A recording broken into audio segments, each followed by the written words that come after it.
Hello everyone, hope you're all doing okay. I want to show you something that's going on in Israel. Yeah, can leave your head scratching, let me tell you. Talk about prophecies, okay? Wow. Talk about prophecies. Okay, from Israel. See, at midnight on May 14th, 1948, the Provisional Government of Israel proclaimed a new state of Israel.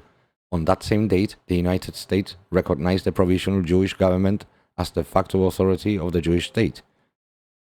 Now you can see here on May 14th, 1948, on the day in which the British mandate over a Palestine expired, the Jewish People's Council gathered at the Tel Aviv Museum and approved the following proclamation, declaring the establishment of the State of Israel. See, it was born in one day after World War II.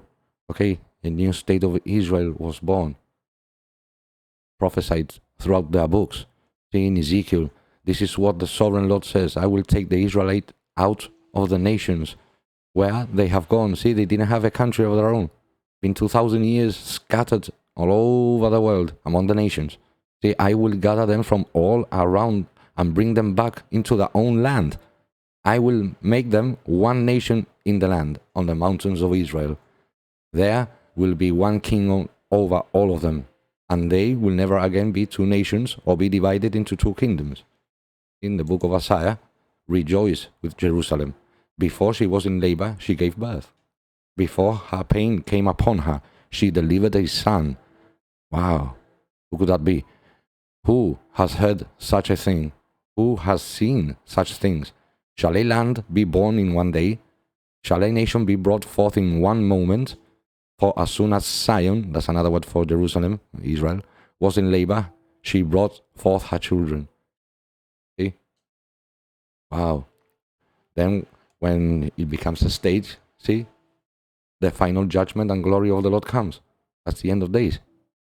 So, in 1948, now, listen to this. Remember Donald Trump? He won the elections 2017 and recognized Jerusalem. Remember? He recognized Jerusalem as the capital of Israel by placing the United States Embassy there. Now they made him a coin. Remember this coin? Let's have a look. We are very happy to announce that the Mikdash Educational Center just produced a new Cyrus Trump Temple coin. This special coin was produced and minted for the 70 years of the independence of the State of Israel and to honor and praise President Donald Trump, who promised, but not only promised, also fulfilled this promise. And next week, we'll move the American Embassy to Jerusalem. Remember that, yes? They made him that coin, see? Of King Cyrus and him, fulfilling the 70 years from 1948 to 2017. That was the same year when the first line of the eclipse passed. See? August 21st, 2017. That was the same year when everything changed in my life. When that video appeared and everything changed. When I heard the trumpet sounds, when the Revelation 12 sign was, on the 23rd of September, 2017, okay, and Donald Trump says he's going to present himself again in 2024, exactly when it crosses the United States of America, and it makes like a cross, see, a bullseye. See, it could be like a sign for something being hit there, but you know what? Maybe it's a marker, somebody, something that's going to come out from there in 2024. Maybe this man, this Cyrus, wins again. He brings peace to all nations. Listen, nobody recognizes Jerusalem. You see, only Donald Trump. Where is he? He lost the elections. Yeah, he was very good friends of Netanyahu. Now look at Israel. In riots everywhere. He's making a law. I don't know. Now, those talking about prophecies. Okay, now they say that they have the red heifers. Okay, we're gonna get to that now. But another one is the pool of Siloam. Okay, maybe you haven't heard it, or maybe you have. Okay, let's have a look. This is from a few years back, and now I'm gonna show you how it looks today. See, because they say that it will be ready for the temple in 2024 as well. That eclipse, Donald Trump. See, look at this. Look how he was. 2004, at the southern end of the city of David, the place where Jerusalem began, a sewage pipe explodes. The municipality sends in construction workers to repair the sewage pipe. But the city of David is not just another part of Jerusalem. And here, when a sewage pipe bursts, you don't only send in construction crews, you also have to send in archaeologists. And they begin to hear from the bulldozers and dump trucks scraping and scratching. It doesn't sound right. They clear everyone out. And it turns out that in repairing the sewage pipe, the construction crews had inadvertently uncovered a series of ancient stone steps dating back thousands of years. And they realized they had discovered the steps leading down to the pool of Siloam, the Shiloach pool. Now, what was the pool of Siloam? Now, see this wall here on all the ground? These are all the steps that used to go down to that huge pool. This pool was famous in the book of John. Is when Jesus healed the blind man. See, he spat on clay and put it on his eyes and told him, go and wash in the pool of Siloam. This is the famous pool. Okay, now I'm going to show you how it looks today. And they say it will be ready with water. You see, when they are building this new temple, and everything will be ready. They know where the Ark of the Covenant is.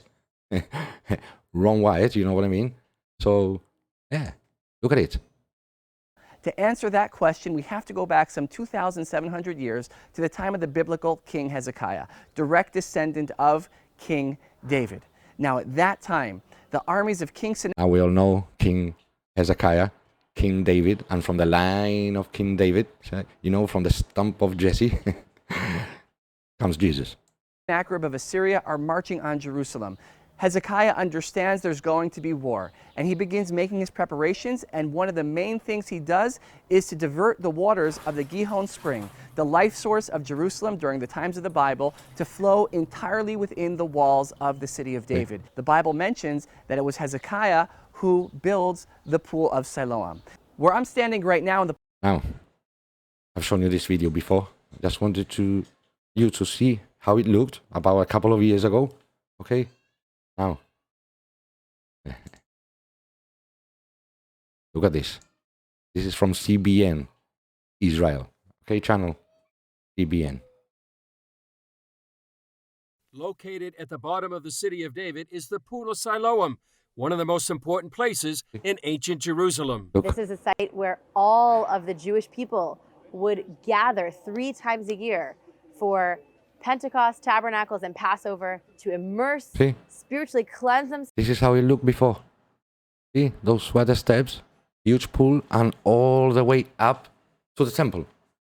People would come here to purify themselves, you know, clean themselves, be purified before walking inside the temple.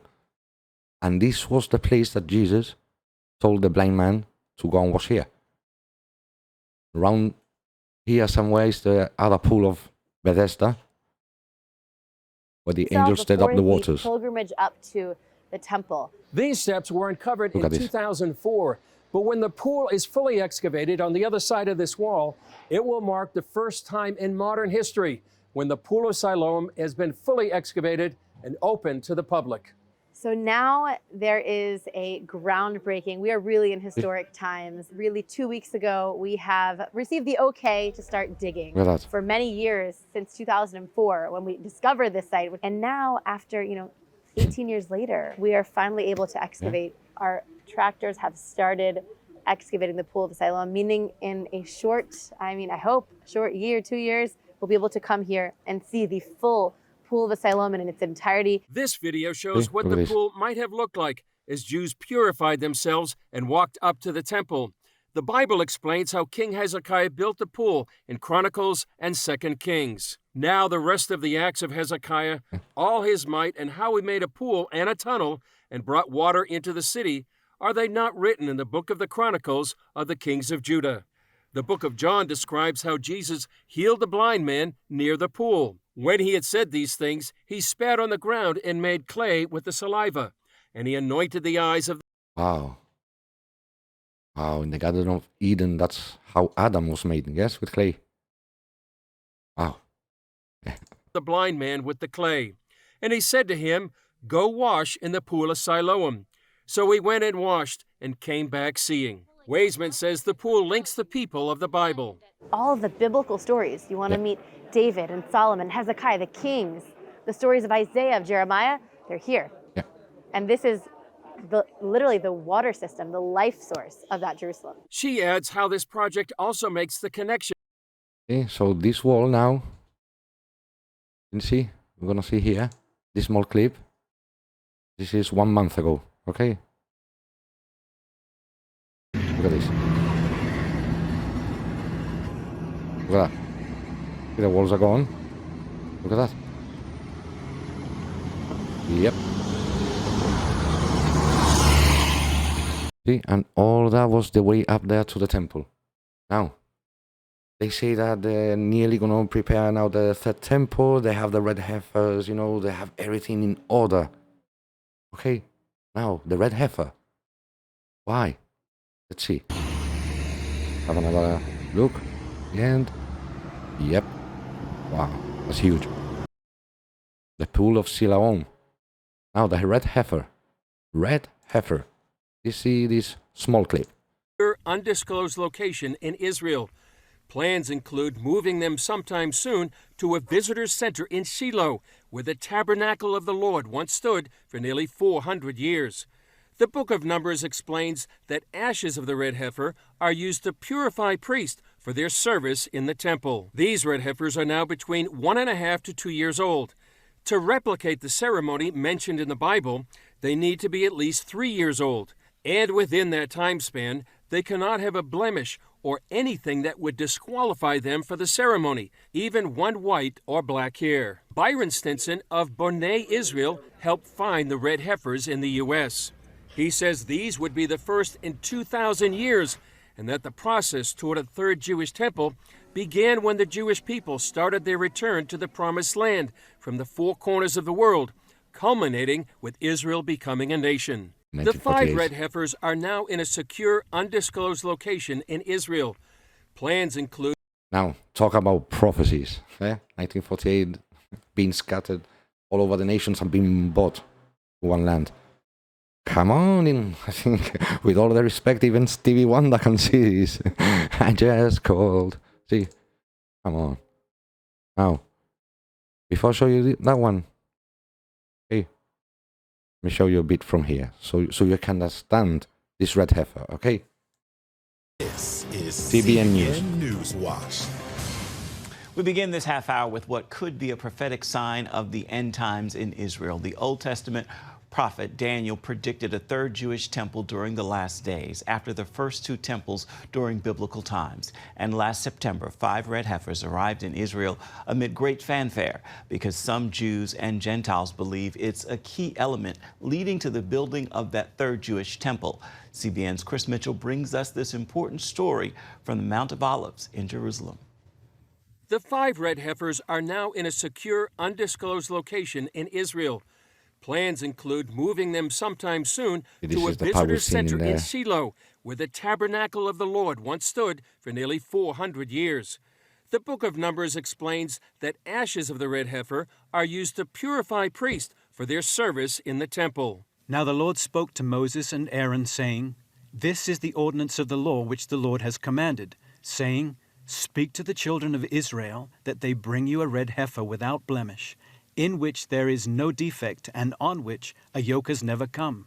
You shall give it to Eleazar the priest, that he may take it outside the camp, and it shall be slaughtered before him. Its offal shall be burned, for the water of purification. It is for purifying from sin. Sounds very familiar, all this. See, but it's talking about a heifer, not taking all the sins, but it's very familiar, you know, because Jesus was without spot or blemish. He never sinned, see? And he was an offering for all mankind. See? It's very familiar, yeah. These red heifers are now between 1.5 to 2 years old. To replicate the ceremony mentioned in the Bible, they need to be at least 3 years old. And within that time span, they cannot have a blemish or anything that would disqualify them for the ceremony, even one white or black hair. According to those working on the project, the ceremony of the red heifer needs to be performed on the Mount of Olives and in a place that would have looked directly into where the temple stood. The land I'm See, in the Mount of Olives is where the ashes of this red heifer, who takes the blame from the sins, see, looking towards the Temple Mount. See, that's exactly where Jesus said that his feet will touch, in the Mount of Olives. See, and Jerusalem will be split in two. standing on, bought 12 years ago, fits both of those standards. It's had to be exactly at the front, a place that the priest that made this ceremony can see the Holy of the Holy Place. Rabbi Yitzhak Mamo owns the land here on the Mount of Olives. And we hope that in a year and a half from today, we can make here in this area the ceremony of the red heifer. That actually will be the first step to the temple. Mamo says the ceremony needs priests who have not been defiled by touching anything dead. The Temple Institute actually have 9 pure priests. They didn't born in hospital, okay, they born at home. Because they are priests, so anyway, they don't go to any cemetery. And the parents keep them in a situation that they will not get to any cemetery, not going to other... Okay, see what he's saying there? They don't go to any cemetery to be pure. Now, let me show you this. This is the Golden Gate, okay? Now, the Golden Gate, as everybody knows, is in Jerusalem. Why is it shut? Okay, look at this. The Golden Gate was closed by the Muslims in 810, reopened by the Crusaders in 1102, and then walled up again by Saladin, the first Sultan of Egypt and Syria, after defeating the Crusaders and gaining control of Palestine and the city of Jerusalem in 1187. The Ottoman Sultan Suleiman the Magnificent rebuilt it along with the city walls, but walled it up in 1541. It is said that he sealed the gates in order to prevent the possible return of Messiah. And what did he do? He built a cemetery there, because he knows that, you know, what was Jesus called? He was called the rabbi. He was the king of the priesthood. See? So they build the cemetery so they know that he's pure. He won't walk through there. You know, that like this and this is going to stop him at the end of days. You know what I mean? Now, look at this. It has said that he sealed the gates in order to prevent the possible return of Messiah, as believed by the Jews. For further precaution, the Ottomans also built a cemetery in front of the gate, in the belief that the pure and holy Jewish Messiah would not enter a cemetery, and therefore would not be able to pass through the Golden Gate. In order for that, you must understand what the scripture is saying. He's going to land in the Mount of Olives, and he's going to split Jerusalem by two. See, a new valley will come out. Signifies that this cemetery will be no more. So if he says that he's going to enter, he's going to enter. See, but why did Suleiman the Magnificent, see, did all this? You know, why be so scared? You know, if you think that that's not the proper God or the Messiah or whatever, you know, I wouldn't do anything if I knew deep inside that nothing's going to happen, you know. Why this? So, that's the Golden Gate. I just wanted to point it out because a bit funny, no? What part? Wow. So, let's listen. Any problematic place, and they are pure, and they are waiting. So we have the priest, we have the red heifer, we have the land, and we have everything ready. We just need to wait another 1.5 years. See? So we believe another 1.5 years. See, this is 2023. Okay, 2024 and a half. See, it's when Donald Trump comes in. That eclipse, he crosses. Come on, hey, yeah. The drying up of the Euphrates River. Wow. Yeah. And maybe, when all this is done, mayhem is going to explode, because part of the Muslims world will not let that happen. So I think that time is when this Prince of Peace comes in. See? He makes friendship, peace. And whenever you hear peace and safety, then sudden destruction comes upon them. You know what I mean? In our world, It's called the Antichrist. The one who says that he's going to be the Messiah. Jesus is the Messiah. He was since 2,000 years. Tomorrow, yesterday, and the next day. That it's very likely that the ceremony would happen somewhere in the area of Passover 2024, out to possibility of Passover 2024, and you see the dates. When is Passover? It's in April, yes? See, in April the 8th, 2024, crosses. So, what is he saying? There will be signs in the sun, and in the moon, and in the stars.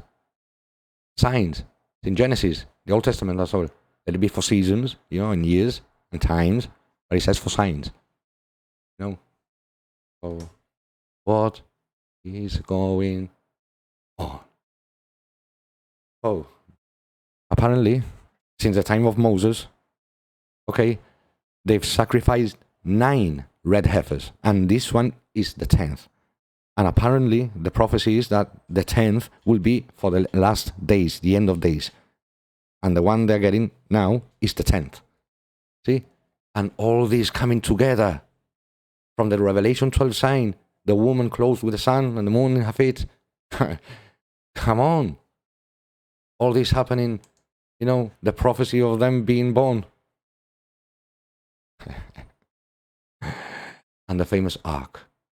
The famous ark. Mr. Ron White found down there with the blood of Christ. See? Those, blood of Christ, and the ark, and the 10 Commandments will be the 2 witnesses of Revelation, I think. So... Oof. Wow. Red heifer. So we're at a very important place, the spot where you all have worked on acquiring a piece of land on the Mount of Olives. And you feel like it's the spot because you have the visual, the same level and the sight into where the place where Jesus said, look at this.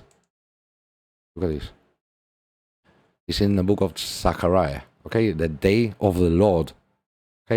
Behold, the day of the Lord is coming. And you go to verse 3, it says, then the Lord will go forth and fight against those nations as he fights in the day of battle. And in that day his feet will stand on the Mount of Olives, which faces Jerusalem on the east. And the Mount of Olives shall be split in two, from east to west, making a very, very large valley. Half of the mountain shall move towards the north, and half of it towards the south. Wow. Oh. And he's talking about, the judgment when he's coming. All the way down. This is the day of the Lord. Of course, they say, because this is from the Old Testament, that it's not talking about Jesus, about this Messiah that they're still waiting. So, listen. I'm here in the book of Hebrews, it says, but Christ came as high priest of good things to come, with a greater and more perfect tabernacle, not made with hands, that is, not of this creation, not with the blood of goats and calves, like the red heifer, but with his own blood. He entered the most holy place once for all, having obtained eternal redemption. For if the blood of bulls and goats and the ashes of a heifer, of a heifer, sprinkling the unclean, sanctifies for the purifying of the flesh, how much more shall the blood of Christ, who through the eternal Spirit offered himself without spot to God. See, there's your red heifer. He was the ultimate one of all. He was number 10. Okay. So, cleanse your conscience from dead works to serve the living God. And for this reason, he is the mediator of the new covenant. See, no Virgin Mary, nobody else. Christ is the mediator between men and God. That's the new covenant. The new covenant. So, the new covenant. His blood, when dripped upon it, that was it. See? That was it. That was his new covenant. And in the book of Daniel, many people don't know this, or I don't know, they say it's another thing. But in the 70 weeks prophecy, I've done this video before. I'm not going to explain the 70 weeks and the meaning. Many of you know now by now. Okay? When you come here, and the 70 weeks are determined for your people and for your holy city, to finish transgression, to make an end of sins, to make reconciliation for iniquity, to bring an everlasting righteousness, to seal up vision and prophecy, and to anoint the most holy. To anoint the most holy. To anoint the most holy. That's what the veil of the temple ripped in half. Now, therefore, I understand that from going forth to the command to restore and build Jerusalem, there shall be 77 weeks and 60. Remember, that's the day for a year. So instead of 70 weeks, it's 70 years. Okay? For the building of Jerusalem. Remember, I did this video. But listen to this. And after the 62 weeks, that's 62 years, Messiah, the Messiah, shall be cut off. In other words, you press here, shall suffer the death penalty. But not for himself. Wow, it's talking totally about Jesus here. See? Cut off. He suffered the death penalty, but not for himself. For us. For all humanity. Yeah? Says it plain sight here in the book of Daniel in the Old Testament. And the people of the prince who is to come shall destroy the city and the sanctuary. In 70 AD, everything was destroyed, and the end of it shall be with a flood. Until the end of the war, desolations are determined. Then he shall confirm a covenant. See, when it landed in 27 BC, I think it was in AD, okay, that was the time when John the Baptist, okay, and Jesus begins his ministry. Okay, from the ministry, 7 years was going to be the ministry, but half between the ministry in the 3.5 years of those 7 years, Jesus was crucified. Can you not see it there? See, Messiah shall be cut off, but not for himself. He'll be put to death, but not for himself. And the people of the prince who is to come shall destroy the city and the sanctuary. The end of it shall be with a flood. Until the end of war, desolations are determined. Then he shall confirm a covenant, when John the Baptist baptizing with many for 1 week, 7 years, but in the middle of those 7 years, he shall bring an end to sacrifice and offerings. See? Why? Because in the Old Testament, they used to sprinkle innocent lamb or innocent animals' blood in there. He was going to be the ultimate one. Now no more innocent animals have to die. See? He will stop.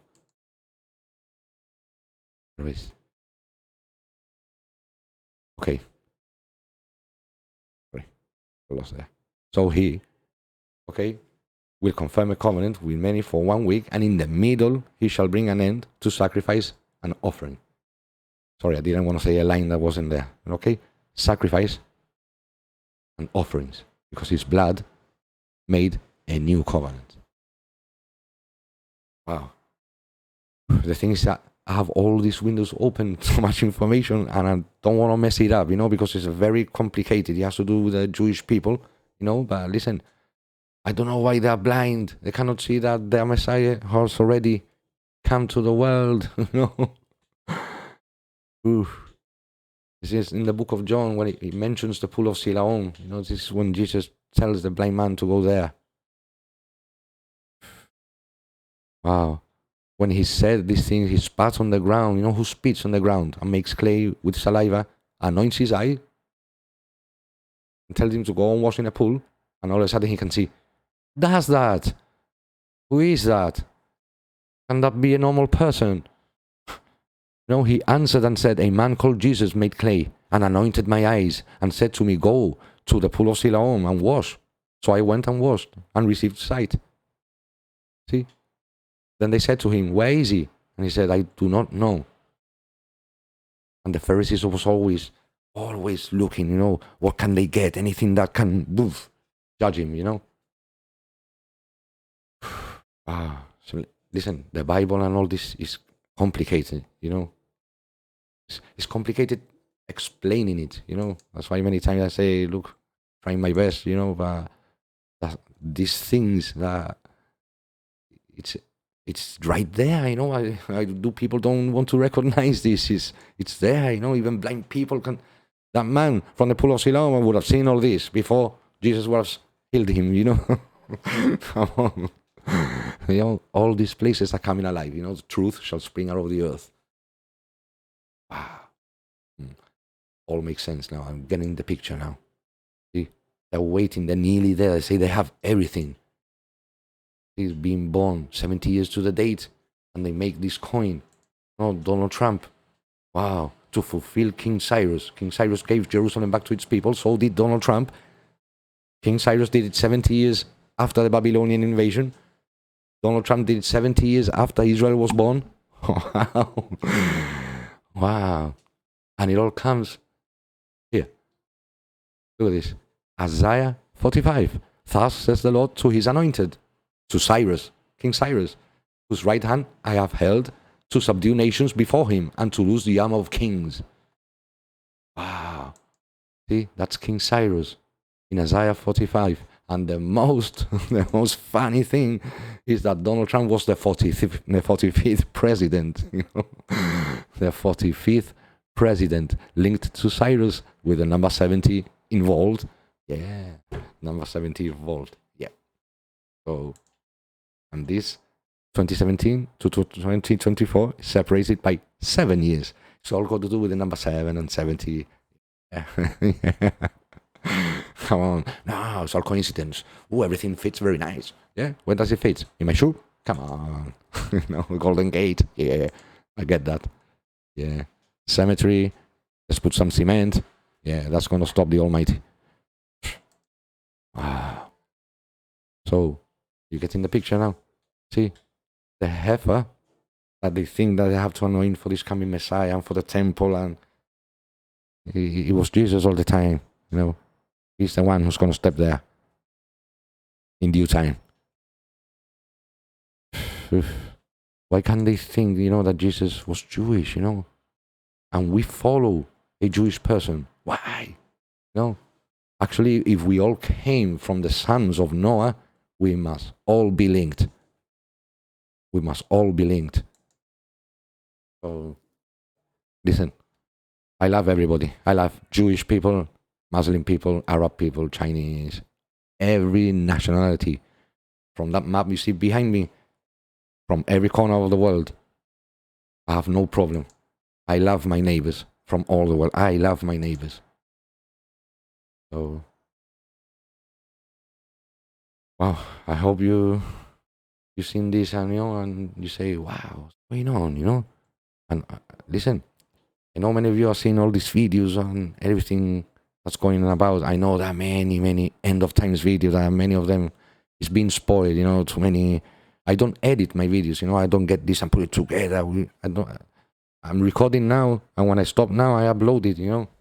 That's why I say I'm sorry for my English, sorry for the way I talk. I'm not a professional. But listen, all this is changing my life. You know, something's going on here. You see, this is the difference between the prophecies from the book of the Jews, like from Mr. Nostradamus, for example, and other prophets with prophecies that they said many things. Even the prophets of the climate change, you know, wow, by 2022, there would not be no ice sheet in the whole world. The sea levels, wow, take a look at Antarctica, still full of ice, you know.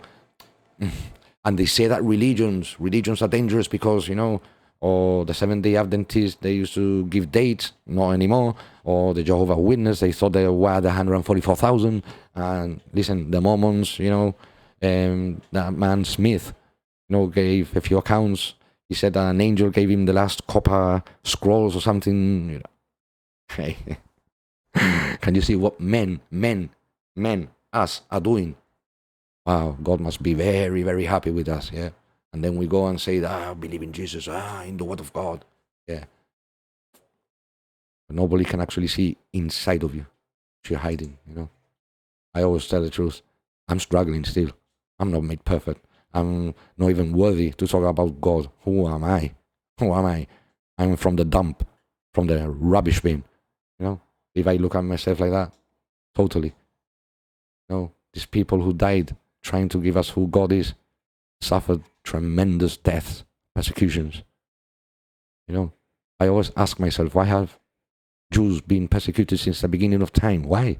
Because Satan knows he was God's chosen. He's trying to eliminate them since the beginning of time, trying to put humanity against them. Why? You know, here in Gibraltar, I know lots of Jewish people and Arabs and Indians and marvelous, beautiful and humble people. So I don't know what's wrong with humanity.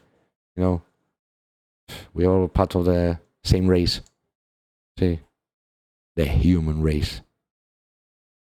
The human race. So shout out to all Israel, okay? Take care. And to all Palestine as well, you know. Try and be friends, you know. It's the same God. You know, Jesus came for you as well, you know, for Palestine people. And for Israel. And for Jordan. You know. He came for everybody. All nations, tribes, and tongues.